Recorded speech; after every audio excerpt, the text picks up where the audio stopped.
Hello, everyone. So this is good afternoon here from New York, and we have today Dr. Dita Gratzinger from Stanford University. Thank you, Dr. Gratzinger, for being with us today. So she is going to give us a talk about tumors of a myeloid thing, a case-based approach to myeloproliferative and myeloproliferative slash myelodysplastic neoplasms. So thank you, Dr. Gratzinger. So we are glad to have you with us. And thank you, Rifat, and thank you for saying the mouthful of a title for me so I don't have to do it. Good morning and good afternoon, depending on your time zone. Like Rifat said, I'm a hematopathologist at Stanford, and I'm very happy to talk to you about this subject this morning, afternoon, whatever it is. So I anticipate that in the audience, there are people who are hematopathology oriented and who've already had several hematopathology rotations.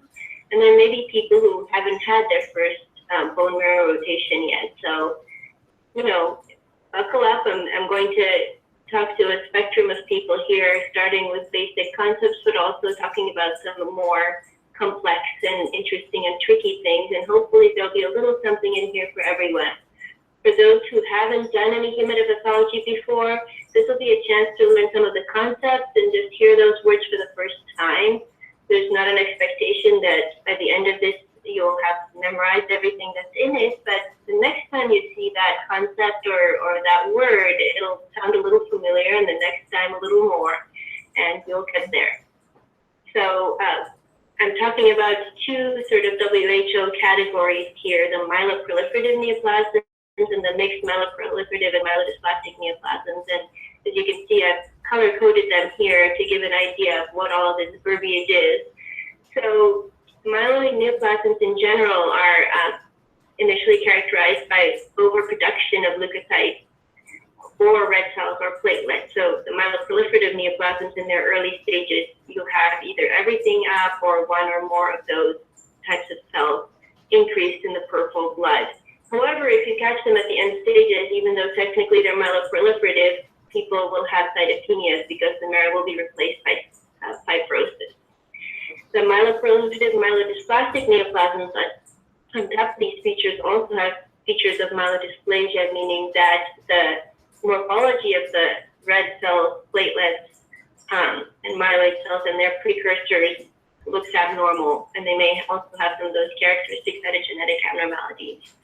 The diagnosis is not a simple thing, and it's based on multiple streams of input, including the clinical history, very important, the peripheral blood and the bone marrow findings, and the cytogenetic and molecular studies.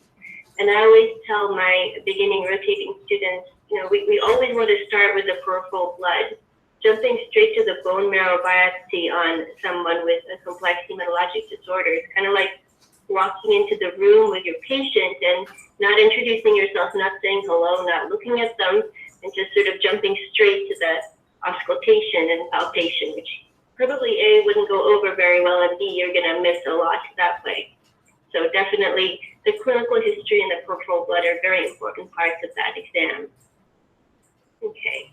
So we're kind of at a funny place right now in terms of WHO classifications, and I should back up and say that the WHO classification is our gold standard, and if at all possible, we try to give a WHO diagnosis to our patients.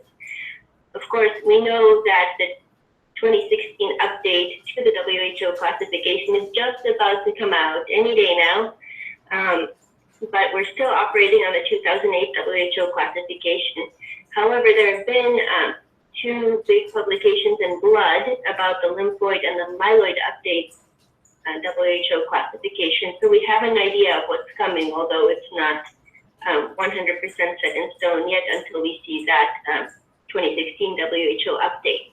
So what I'm going to do today is to start with an overview of the MPNs and mixed MPN and MDS categories, give a case-based approach so we get a feeling for how the diagnosis works in practice, talk a little bit about the evolving understanding of the molecular biology of MPNs and MDS MPNs, and talk about the 2016 update of what we know of it, some of the highlights. So myeloproliferative neoplasms, so probably the one that you all learned about and remember from medical school, and it's kind of a poster child in its simplicity, is chronic myelogenous leukemia, which is by definition BCR-ABL1 rearranged. So the translocation is definitional, but it's definitional in the correct setting, and I'll explain what I mean. So usually these patients present with splenomegaly, and in the peripheral blood they'll have increased myeloid forms that are left shifted and a basophilia. However, the BCR-ABL1 translocation can be found in other hematologic entities, and probably the biggest of those is acute lymphoblastic leukemia. So as much as we look to genetics to be sort of our final and gold standard answer, they have to be taken in context, even with something as relatively straightforward as BCR-ABL1 translocated neoplasms. So I'm sorry, I'm just going to take a minute to go with the meeting. Business is blocking my view of my slides. So, so when we're talking about chronic myelogenous leukemia, BCR-ABL1 positive, of course, the crucial thing is to find that translocation. There are sometimes cryptic translocations, and those should be sought by FISH or PCR. And an important thing to know is that there are different kinds of PCR that are used in the diagnosis and the management of chronic myelogenous leukemia.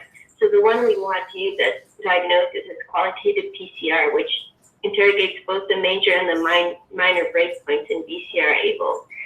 P190 is a minor breakpoint that's more common in ALL, which we just discussed, but can be seen in CML. And in those cases, those patients may present with a monocytosis rather than the more traditional neutrophilia with left shift. And then the minor breakpoint at P230 may present with thrombocytosis or neutrophilia. This is why you'll find if you go through your WHO book in the MPN chapter, every entity is going to ask you to rule out BCR-ABL translocated CML, because with minor breakpoints, you can get presentations that look a little bit atypical and may mimic PV or primary myelofibrosis or other entities. Chronic neutrophilic leukemia is something that just until a couple of years ago, we really had no good molecular explanation for. And these are patients who present with a mature neutrophilia with hepatosplenomegaly that's chronic and unexplained. And more recently, we found that a subset of these have mutations in CSF3R.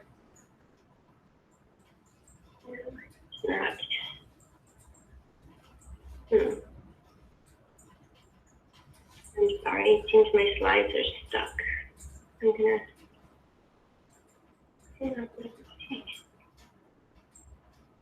Okay, they're unstuck. So moving on from the BCR-ABL1 translocated CML, we have the also well-known triumvirate of polycythemia, primary myelofibrosis, and essential thrombocythemia. And this, I think, highlights again the fact that the molecular diagnosis is very helpful, but is not necessarily going to predict all of the clinical pathologic presentation. Because what we have is a set of MPNs with different presentations that can have the very same mutation. So most polycythemia veras and about half of primary myelofibrosis and essential thrombocythemia patients have the same JAK2V17F mutation. Polycythemia vera presents with, and usually presents with a high hemoglobin and with panmyelosis, meaning all three lines are up in the marrow. Primary myelofibrosis typically presents with some thrombocytosis, may have some leukocytosis as well, and features of a myelocytic blood smear, at least in later time points, meaning teardrops, leukoerythroblastosis. And in the marrow, they have megakaryocyte proliferation with clustering and these sort of very typical hyperchromatic looking large, ugly megakaryocytes. And again, about half of these have the JAK2 mutation. And then in the last few years, we've explained most of the remainder with calreticulin and MPL mutations.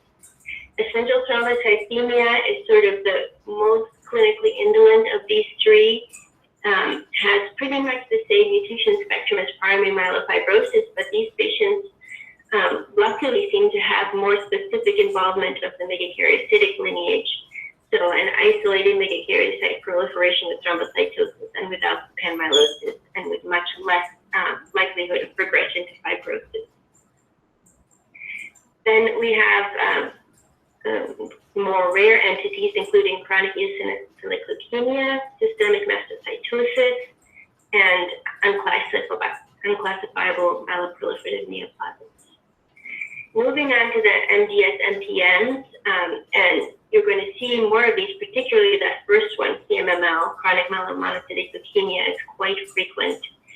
And this one is actually fairly heterogeneous in terms of what mutations may be seen, and the mutations overlap with many other myeloid neoplasms, but prominent among these are mutations in TET2, the splicing machinery, and the RAS pathway.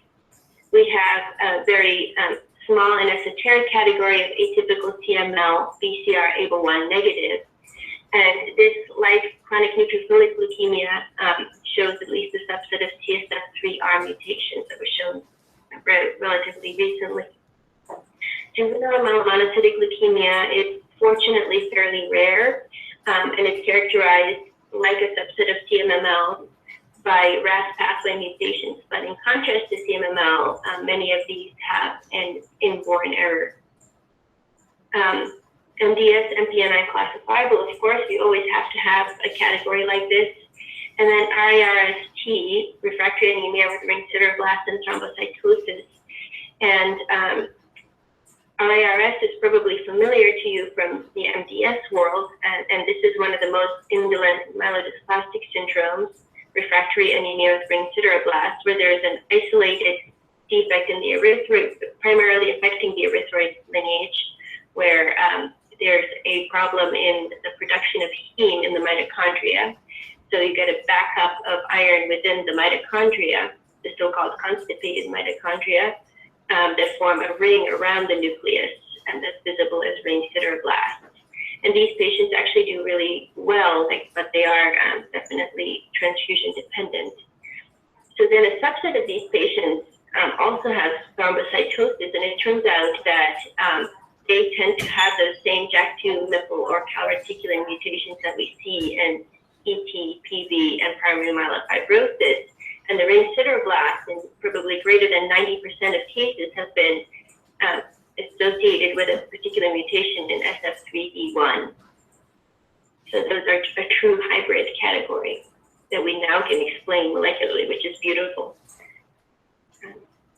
Then there's this kind of hairy and new and difficult to define category of PDGFR-A, B, and FGFR1 associated hematolymphoid neoplasms. And you'll notice it says hematolymphoid neoplasms, not myeloid neoplasms. And that's because these guys do not respect categories, and they can cross categories among myeloid and lymphoid neoplasms at will. So these were a separate WHO 2008 category. And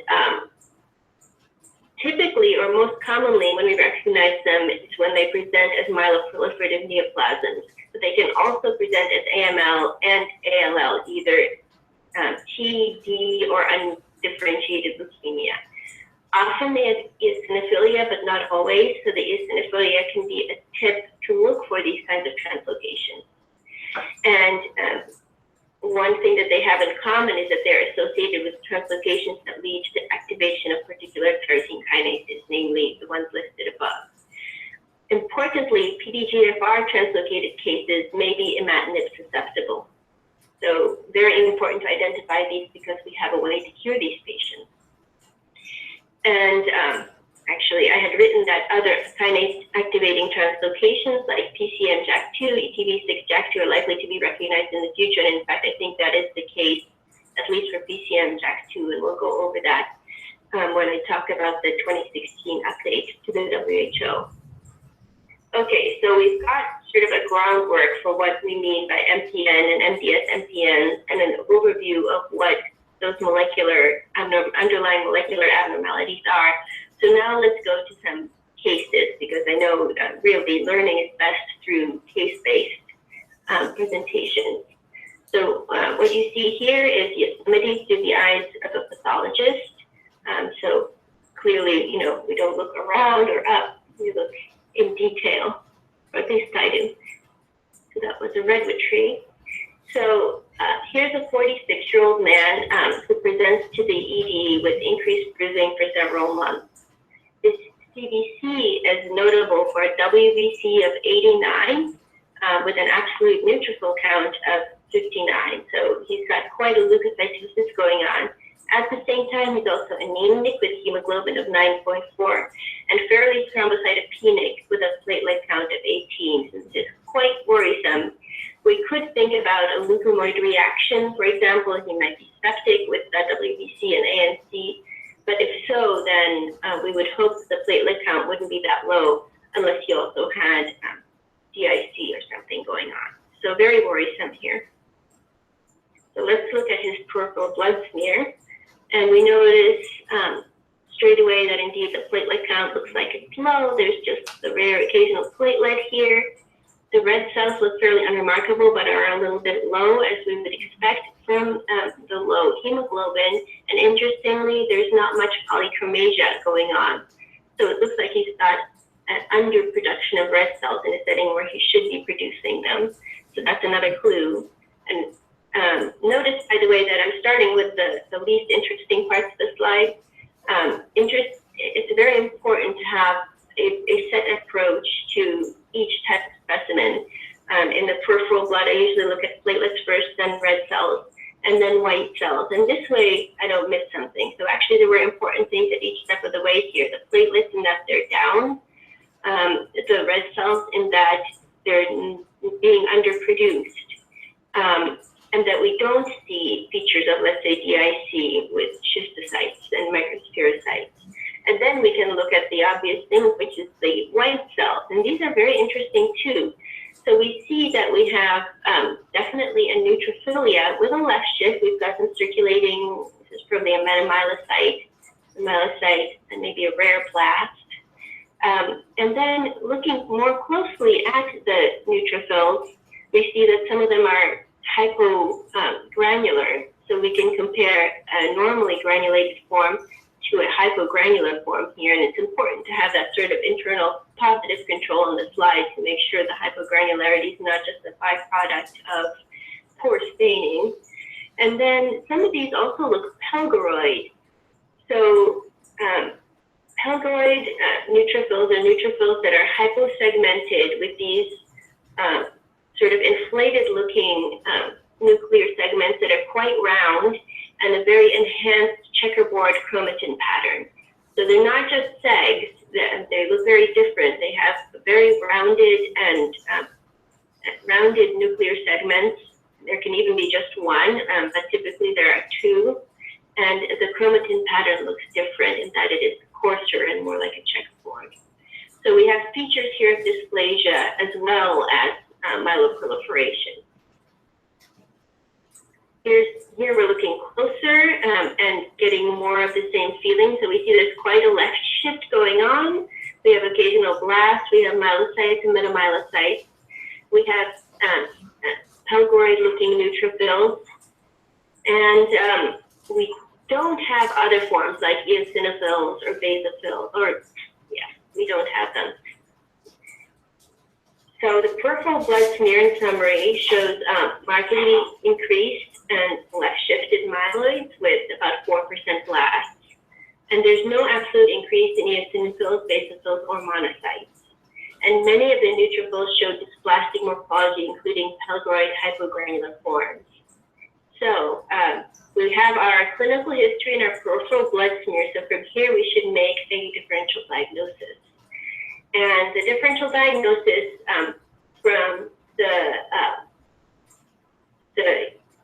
hematology side, they were very worried about chronic myelogenous leukemia, clearly with the splenomegaly and the left shift. There's also the possibility of an atypical CMML given the amount of dysplasia. And other myeloproliferative myeloproliferative neoplasms or mixed MPN MDSs. So important to remember that there are many entities in the WHO that are defined by their cytogenetics, such as BCR-ABL1 translocated chronic myelogenous leukemia, but also several others that we won't know until we get those cytogenetics back.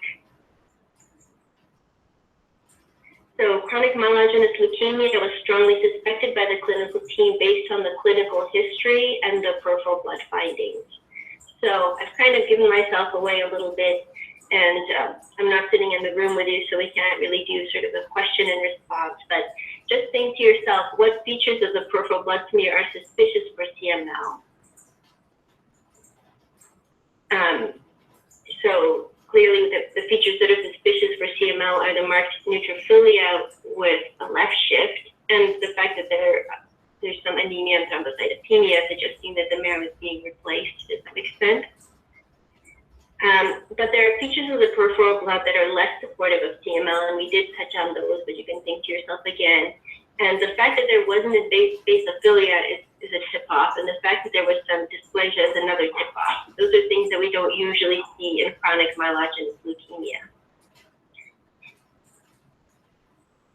So what ancillary tests or tests are most appropriate to quickly evaluate for CML?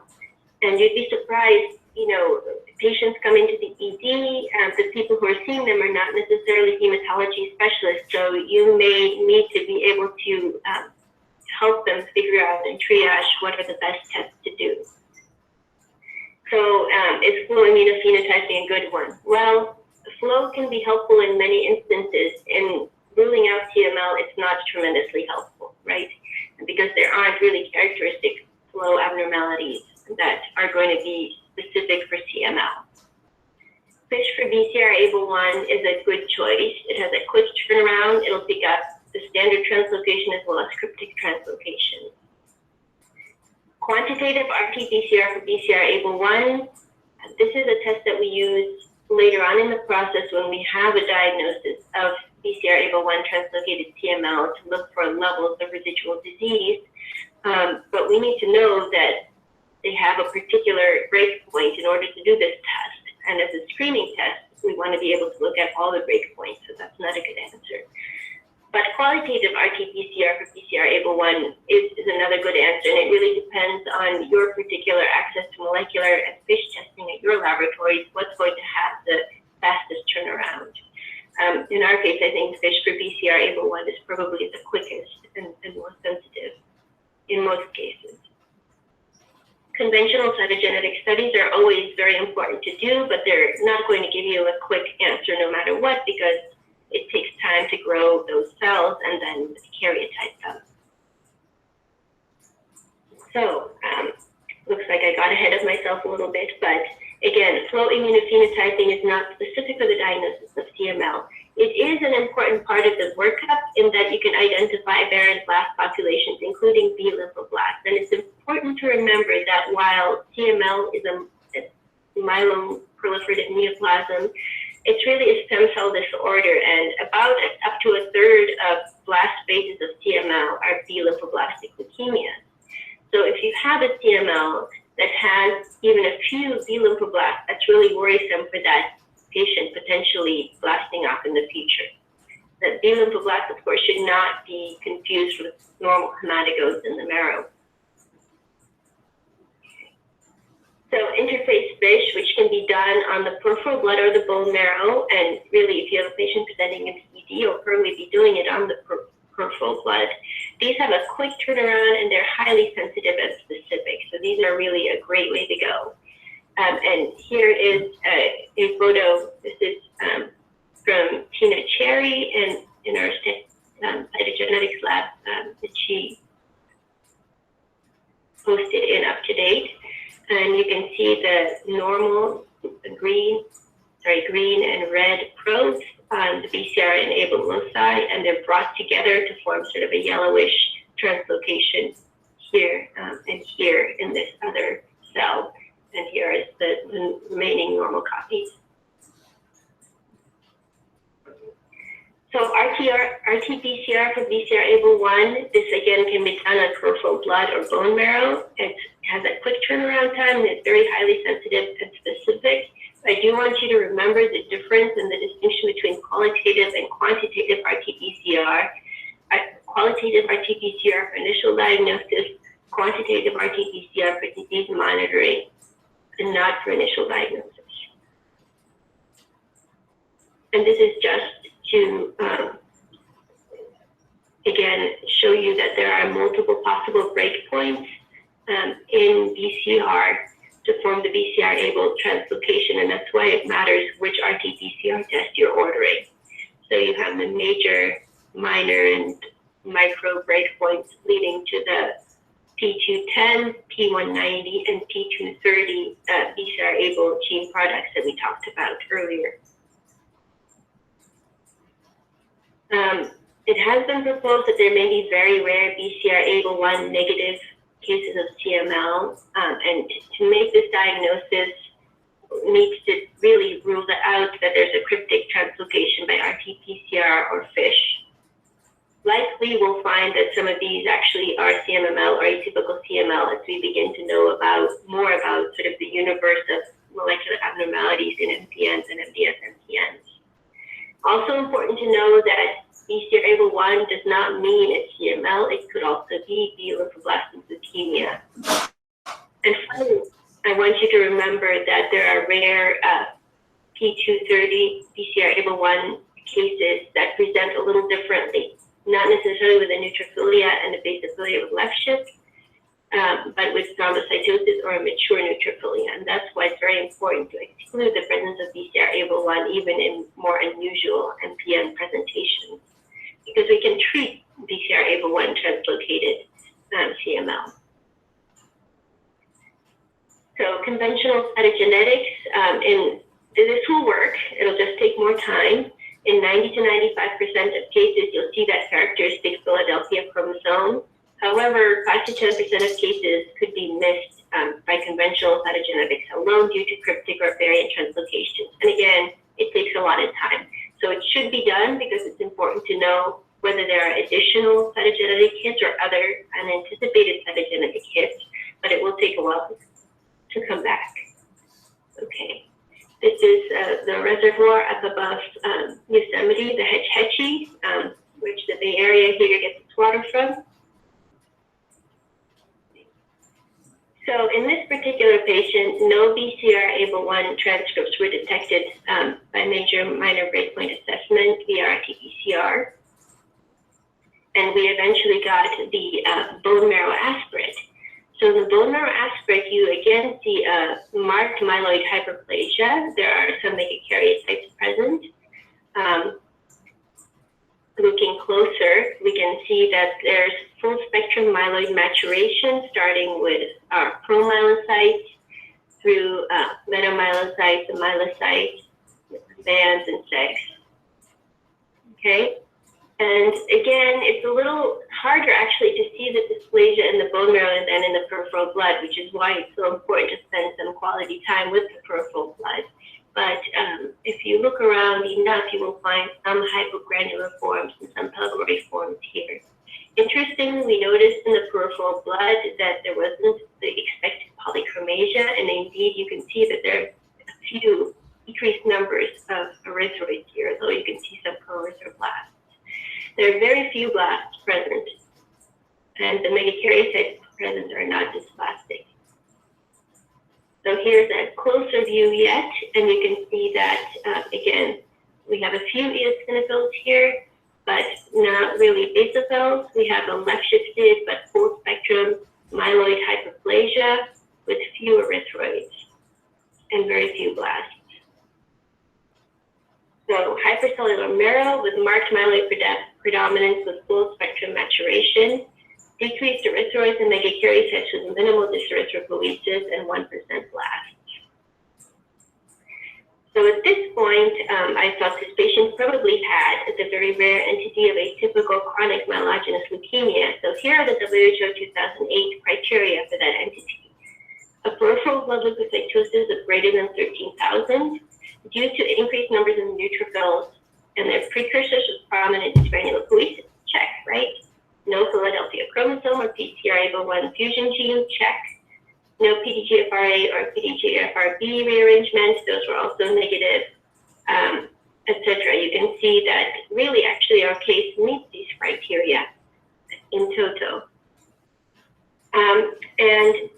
Relatively recently, Jason Gottlieb at Stanford and others identified these oncogenic CSF3R mutations in chronic neutrophilic leukemia and atypical CML.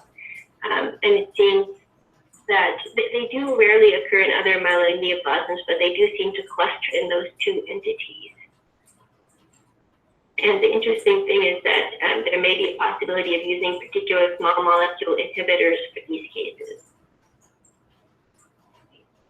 So let's just stop and visit chronic neutrophilic leukemia really briefly, since it's in the differential. So this consists of a sustained peripheral blood leukocytosis with a vast predominance of neutrophils. And they often look toxic and with Dolly bodies. So in your differential diagnosis, it's going to be some sort of infectious process, but the patient will have been ruled out extensively for infection, and this will have been going on for a long time and unexplained. Patient will also have hepatosplenomegaly. So this has been up till now very much a diagnosis of exclusion, exclude BCR-ABL1, exclude PDGFRA, etc., exclude reactive causes of neutrophilia. So really having this CSF3R mutation to look for is very important because we'll have a positive criterion to add to this list. But back to our patient, the cytogenetic studies came back and there was a surprise. So looking closely here and very much aided by the nice arrows in the picture, we'll see that there's something wrong here with the long arm of chromosome 8 and with, I believe, the short arm of chromosome 21. Looks like maybe this piece of chromosome 8 got pasted on to chromosome 21. So there was confirmatory interface FISH performed using a dual fusion RUNX1T1, RUNX1 probe. And in fact, 88% of nuclei were positive for this particular translocation. So remember, there's only 1% blast in this bone marrow. So that means that 88% of all those maturing myeloids were positive for this particular translocation. And some of you may recognize this translocation as being one of the definitional translocations for acute leukemia in the WHO, right? So the H21Q22 translocation involving RUNX1, RUNX1T1. And per the WHO, this is definitional for acute myeloid leukemia, regardless of blast count. And that's based on some studies from a couple decades back when they looked at patients with this particular translocation who got called, MDS with increased blast or what have you, and they all basically followed the same trajectory to AML. So at this point, that's why we call patients with the H21 translocation oligoblastic acute myeloid leukemia, regardless of blast count. The same is true for inversion 16 and for T1517, the APL translocation. Okay, so surprise. This patient actually had oligoblastic acute myeloid leukemia, despite checking off all those, that laundry list of markers for atypical chronic myelogenous leukemia. So here's another redwood tree up close. So I think what I wanted to say was that it's super important to have a very broad differential diagnosis and an open mind. And also super important to follow through on all those studies, the cytogenetics, the molecular studies, the clinical history, the peripheral blood smears, flow cytometry, and bone marrow aspirate morphology. In this case, we did actually have a clue by flow immunophenotyping that I missed, which was that H21 translocated AMLs often have aberrant co-expression of B lineage markers on the blast. So that 1% blast population did express some aberrant B lineage markers. And that should have been a clue, a tip-off, that this might be an oligoblastic acute myeloid leukemia. So I know all of you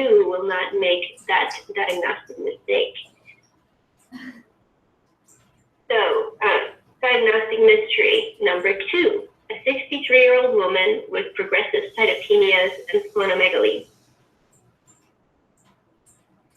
And she presents for workup of neutropenia and thrombocytopenia. So her CBC is interesting because she has a relatively normal WBC and hemoglobin, but her MCV is 106 and has been elevated for a while, greater than 2 years. The platelet count is low and has been decreased for greater than 4 years. And the neutrophil count is low and again has been decreased for greater than 4 years. And her monocyte count is elevated above the normal threshold of 1,000 at very maximum for greater than 4 years.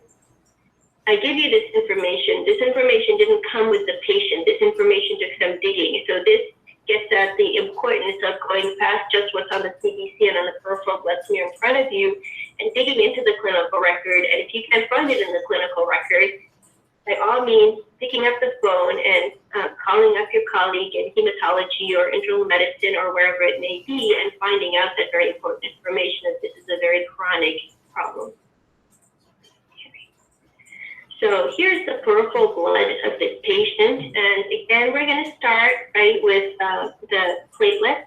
So platelets are decreased. Some of them are a little bit larger, but they're not giant and hypogranular as we often see with dysplastic or myelodysplastic syndromes. The red cells are interesting, even though there's, is there a normal? Yeah, there's a normal hemoglobin, but with a high MCV. So indeed, these red cells are quite large. Some of them look like they're actually quite hypochromatic. Others look like acanthocytes, right? So acanthocytes, echinocytes are the ones with the big horns. Echinocytes are the ones with the little corrugated rims. Acanthocytes look like that because they have some kind of a problem in the lipid membrane, which may be due to a number of causes, but a very common one is liver dysfunction. So that's interesting. And then we have the monocytes. Very important to check the monocytes and make sure that they're actually mature monocytes. Oftentimes, promonocytes and monoblasts, which are blast equivalents, don't get picked up by the automated machine. So we need to spend a little time making sure that the chromatin of these forms is mature, which it is. Okay. Here's the bone marrow aspirate of this patient. So we can see that there's a bit of a myeloid predominance, again, with full spectrum maturation. There are a few erythroids in here. And here's the core biopsy, which is packed. So this patient, I believe I said, was in her 60s. So this marrow is quite hypercellular for age, right? We have that rule of thumb of 100 minus the age is the expected cellularity. This actually really tails off at around 30 or 40% because we don't expect great grandma at age 95 to have 5% cellularity, but it works pretty well up to the 60s or so. So you can see here that megakaryocytes are present. They're not clustering like we might expect in a primary myelofibrosis. They're not spectacularly dysplastic. There's a bit of a myeloid predominance. So this patient meets criteria for chronic myelomonocytic leukemia. They've had a persistent monocytosis, in this case for years.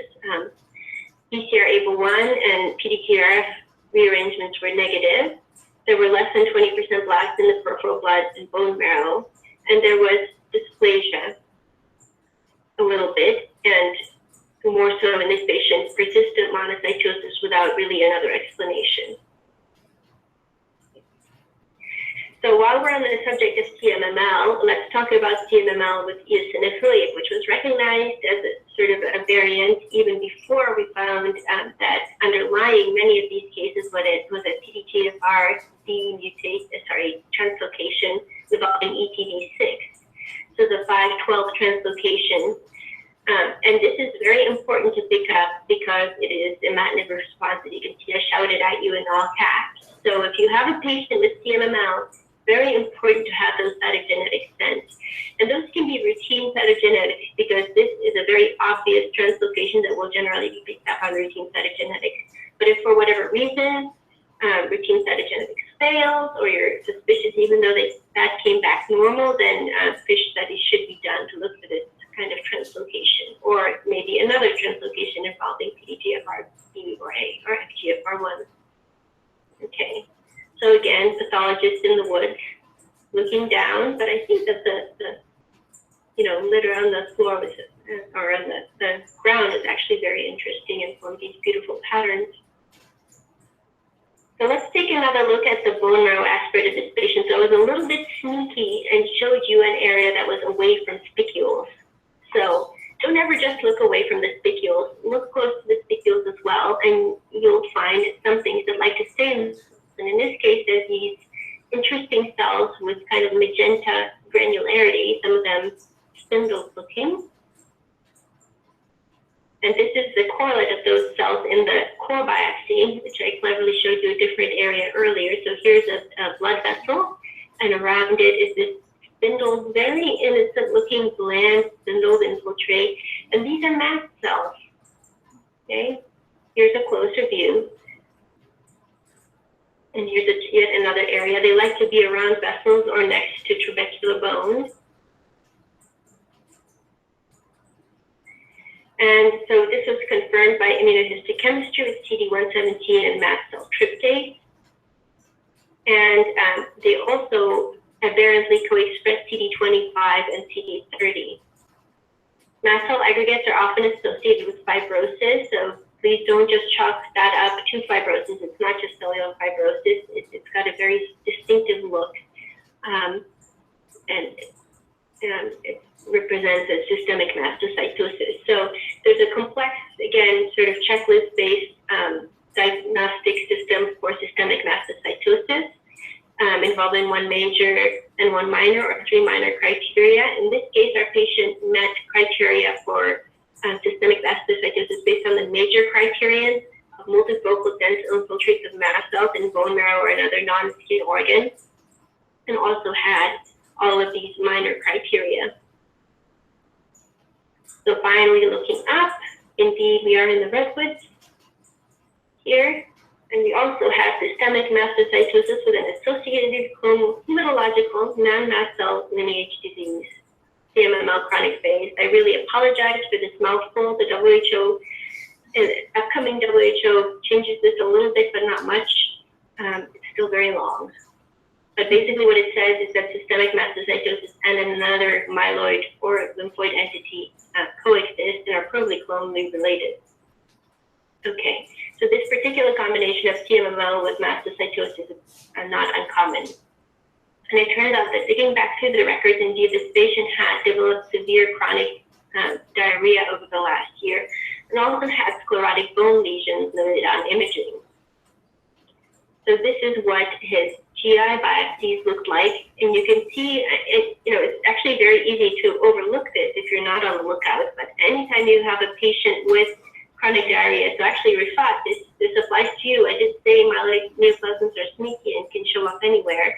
So here they are showing up in the colon, and you can see that the area under the lamina propria is strangely cellular and forming these sort of spindle aggregates. And indeed, these are mast cells, and they are aberrantly CD25 positive. So that combination of mast cell tryptase and CD25 is a really good one to use on GI biopsies. Yeah, we had a case, Dr. Gratzinger. So we had a case report last time in ASCP. So the patient was presenting with chronic diarrhea, and it was missed for a long time. And later, so she was diagnosed as mastocytosis, first on colonic biopsy and later proved on bone marrow. Yeah, definitely. So it's very easy to just pass this by, especially if you're not aware of the clinical history. So digging for the clinical history is really important. Thank you. So here's the sclerotic lesion SMA. It looks so innocent, I mean, it'd be very easy to pass this by. You can see hematopoiesis, and maybe there are a few extra cells in here, but gosh, if I didn't know the history, I would definitely not have necessarily looked further. But indeed, those sclerotic bone lesions were also systemic mastocytosis. Okay, and here's the liver biopsy. And again, so maybe some of that acanthocytosis that I pointed out in the peripheral blood is due to liver disease secondary to the patient's systemic mastocytosis. And you can see that this one is, I think, associated with the portal triad, and there's some admixed eosinophils, which can be a clue, along with those bland spindle-looking cells. Okay, so this was multi-organ involvement by systemic mastocytosis in a patient with an associated clonal hematologic with CMML. All right, another entity on the floor, on the ground in Yosemite. I actually still don't know what this is, so if anyone watching this can tell me what plant this is, I would be very grateful. So a 54-year-old woman with splenomegaly and leukocytosis. And you can see that in her marrow, there's, again, a myeloid predominance. We've got these megakaryocytes. So she has a left-shifted neutrophilia, in her case with basophilia, a hypercellular marrow with myeloid predominance. BCR ABL FISH is negative, but shows a translocation involving the BCR locus, and subsequent FISH demonstrated BCR FGFR1 translocation. 18 months later, the patient presents with circulating blasts. The core biopsy again shows a packed marrow with a myeloid, scattered megakaryocytes. But flow immunophenotyping shows an unusual acute leukemia phenotype, and basically it has partial CD19, it has TDT, but it also has 1333 and a bit of 117 and some 7 and some 4 and a little bit of dim cytoplasmic CD3. So really an acute undifferentiated leukemia type of immunophenotype. Okay, and that marrow that looked so much like MPN, it was very sneaky because it had all these tiny blasts circulating throughout, which you can see on the PAX5 and TDT stains. So this is why we have that horrible, unwieldy name of PDGFR and FGFR1 translocated hematolymphoid neoplasms. So myeloid and lymphoid neoplasms with FGFR1 abnormalities have various translocations involving this HT11 locus FGFR1, and they can present with an MPN or an AML, T lymphoblastic, B lymphoblastic, or we've seen a couple cases where they look like they're tri-lineage, TD and AML, or undifferentiated leukemias with eosinophilia, tend to have a very poor prognosis. PDGFR-B associated hematolymphoid neoplasms, common translocations include that PDGFR-B ETV6-512 translocation.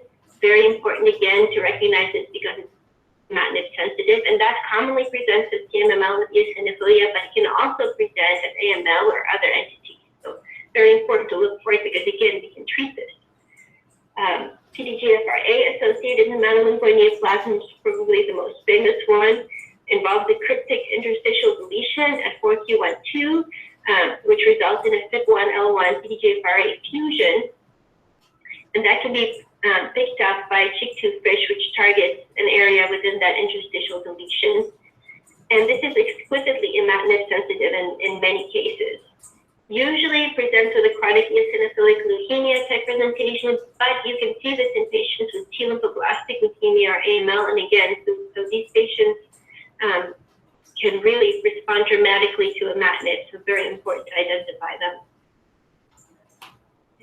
This is one of the falls in Yosemite. So you may ask yourself, all of these patients have been in their 40s, 60s. We often see patients in their 70s and 80s. So why are older patients at myeloid neoplasms? And this has to do with myeloid skewing with aging. So there's increased myeloid output from stem cells with aging, likely due to the fact that we all just stochastically acquire clonal cytogenetic and molecular abnormalities. Most of them are totally asymptomatic. I probably have them, people in their 60s and 70s and 80s are walking around with them. Pretty much many or most of them are. And you have some references there. The molecular hits, one of the early predisposing factors is TET2, which we talked about in CMML, which has pleiotropic effects on DNA methylation. And there's clonal evolution with consecutive acquisition of multiple molecular hits. TET2 can be the first one, but it can also be later on. The types of mutations that are seen prominently featured is the JAK-STAT pathway, splicing, epigenetic, and transcription factor mutations, including famous ones like TET2, ASXL1, DNMT3A. The order of acquisition of these mutations is variable, and they're a repeating theme across categories of myeloid neoplasia. So while they can help with making a diagnosis, the category of the diagnosis is really going to depend on everything else: the clinical history, peripheral blood, bone marrow, aspirate, and core findings, the cytogenetic findings, etc. And then pre-existing leukemogenic clones that might be at low level, like TP53 mutated clones, can come up and predominate over time when the patient last talked. Okay, Manzanita, I can recognize that one. Okay, so the 2016 WHO is coming out anytime, and we're all eagerly awaiting it, but you can get a preview, a sneak preview in Blood. So some of the changes that are coming up that you should be aware of, CMML, BCR-ABL1 positive, they're now calling out that the presence of B lymphoblasts in peripheral blood or bone marrow is suspicious for impending lymphoid blast crisis.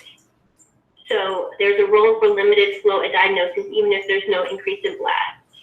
In our case, our CML full panel is already set up this way, but it's definitely something to consider to look for B lymphoblasts at diagnosis of CML.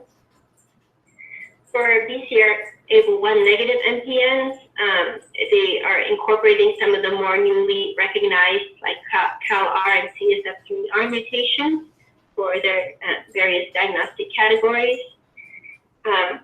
Some clinical changes are being made as far as the hemoglobin threshold for diagnosis of polycythemia vera and the minor criteria for the pre-fibrotic phase of PMF. And this reflects our greater molecular understanding of what's going on so that we can pick up patients even who has less dramatic clinical presentations. Okay. As far as morphology, they recognize the need for standardized consensus criteria, for example, to distinguish BT from early phase of primary myelofibrosis. And the reason that we need to be able to do this is that the prognosis of these two diagnoses is different, and therefore the way these patients might be treated and counseled is going to be different. And there's going to be an updating of the myelofibrosis screening scale. There are some nomenclature changes coming up. Systemic mastocytosis is going to get its very own category. They're going to shorten this particular acronym to a somewhat shorter acronym that I'm not going to attempt to say, which is a good thing. RARST is accepted as a full entity and renamed an MDS-MPN brain sideroblast and thrombocytosis. They're going to add in a PCM1 JAK2 translocated myeloid lymphoid neoplasms to this category of basically myeloid and lymphoid neoplasms that are TK translocated and often but not always associated with eosinophilia.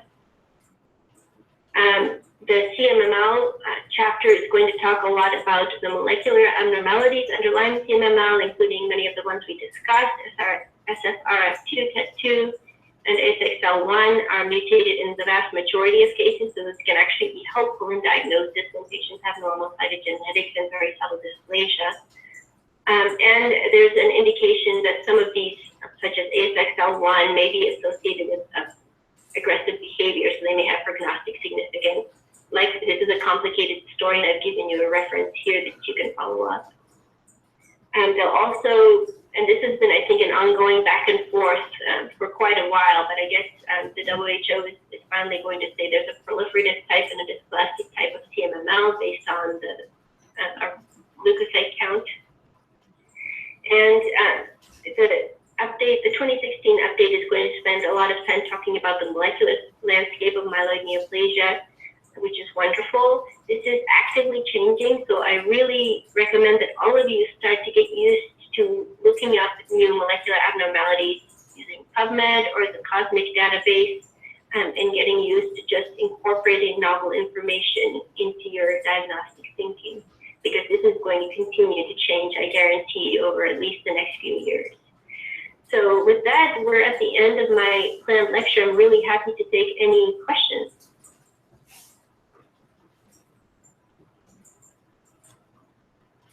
So, Dr. Gratzinger, so these are the changes in the new classification, right? So we are not having actually a new classification, right? But we just have a change in the 2008 classification, is it? Update.